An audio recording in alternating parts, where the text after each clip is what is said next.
Dengan orang tua itu saya rasakan ternyata waktu itu saya berhutang gitu loh. Nah itu yang sangat saya sesalkan. Bahkan beliau meninggal, saya juga masih dalam kondisi berhutang. Jadi saya nggak bisa ngapa-ngapain waktu itu. Itu bikin saya sangat sedih. Itu sangat memukul saya. Bahkan ibaratnya yang ditakutkan selama ini kan bagi kawan-kawan adalah gimana nih kalau lelang, gimana nih kalau segala macam. Tapi ternyata jawabannya di sini di PBTR gitu ya. Tapi kalau mengikuti sendiri itu akan menjadi benteng bagi kita untuk step-step kita selanjutnya gitu ya. Nggak salah, menghindari keharuman, dan tentu saja kita bisa belajar keluar dari permasalahan-permasalahan selama ini, terutama soal utang.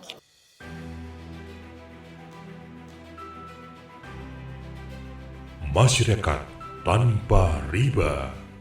Assalamualaikum warahmatullahi wabarakatuh. Perkenalkan saya Budoya, asal kita dari Kalsel. Saat ini saya bergerak di bidang kuliner ya. Saya punya usaha kuliner. Saya brandnya Minho Food. Dalam kesempatan ini saya sengaja mengikuti PBTR. Ini sebenarnya eventnya sih sudah lama mau saya ikutin. Kenapa saya ingin, sebenarnya nggak ada hubungan sih sama utang saya, karena sebenarnya alhamdulillah utang saya itu udah lunas sebelum ikut PBTR. Jadi ceritanya dulu saya udah 2018 SMA TR, itu beberapa titik utang udah saya lepasin tuh, jadi alhamdulillah. Latar belakang lebih kepada karena saya adalah pegiat. Jadi kadang-kadang saya melihat melayani kawan-kawan, kadang mereka kebingungan gitu loh, dan sangat ketakutan. Sementara saya juga nggak punya modal nih untuk cerita apa sih gitu kan. Dikasih saran beginilah, dikasih saran begitu. Ayo Bu, jangan dibayar dulu lah, seperti itulah. Sampai akhirnya lunas itu memang ilmu PBTR tapi dari kawan-kawan. Nah, katanya sih PBTR itu memang selalu up to date. Nah, itu yang sangat saya bikin saya ingin sekali mengikuti. Harapan saya ini bisa menjadi bahan saya untuk bisa berdakwah lebih jauh buat kawan-kawan.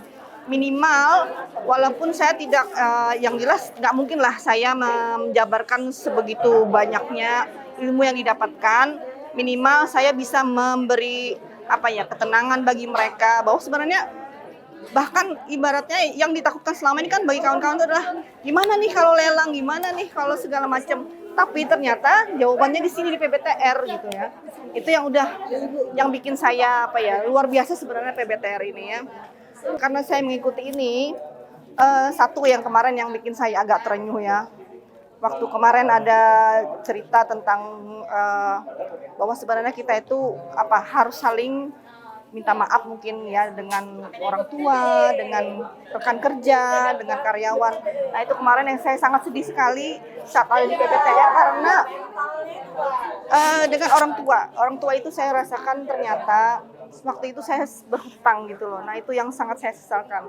Bahkan beliau meninggal, saya juga masih dalam kondisi berhutang. Jadi saya nggak bisa ngapa-ngapain waktu itu. Itu bikin saya sangat sedih. Itu sangat memukul saya. Kenapa saya nggak tahu MTR lebih dulu gitu ya. Soal biaya, tahu sendirilah. Kalau premium, ada harga, ada barang. Nih PBTR, berapapun harganya, saya pikir recommended deh. Nggak sesuai sama manfaat yang didapatnya. Saran saya bagi semua kawan-kawan pengusaha, terutama di Kalsel, ayo kita ikut PBTR. Karena ini penting. Kalau mendengar dari saya atau kawan-kawan yang sudah mengikuti, masih bingung, sangat membingungkan.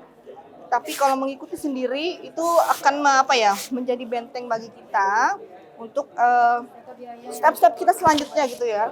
Nggak salah, menghindari keharuman, dan tentu saja kita bisa belajar keluar dari permasalahan-permasalahan selama ini, terutama soal utang. Mungkin itu aja yang bisa saya sampaikan. Assalamualaikum warahmatullahi wabarakatuh.